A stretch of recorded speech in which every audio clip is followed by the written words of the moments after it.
بسم الله الرحمن الرحيم. يا أيها الذين آمنوا استعينوا بالصبر والصلاة إن الله مع الصابرين.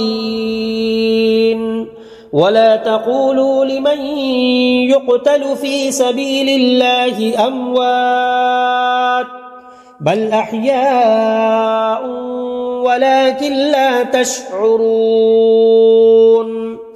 ولنبلونكم بشيء من الخوف والجوع ونقص من الأموال والأنفس والثمرات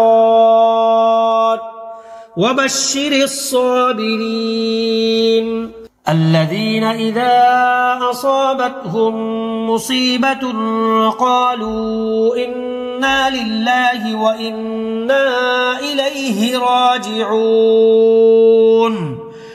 أولئك عليهم صلوات من ربهم ورحمة وأولئك هم المهتدون.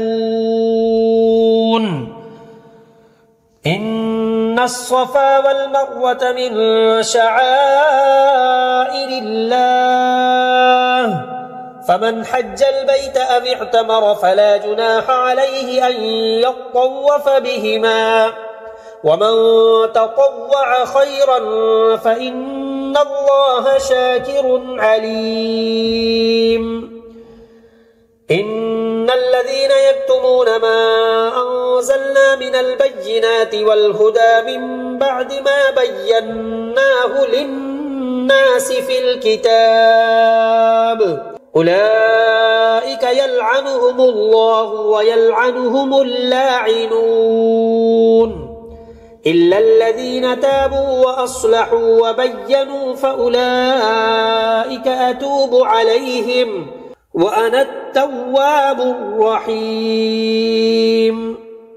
إن الذين كفروا وماتوا وهم كفار أولئك عليهم لعنة الله والملائكة والناس أجمعين خالدين فيها لا يخفف عنهم العذاب ولا هم ينظرون.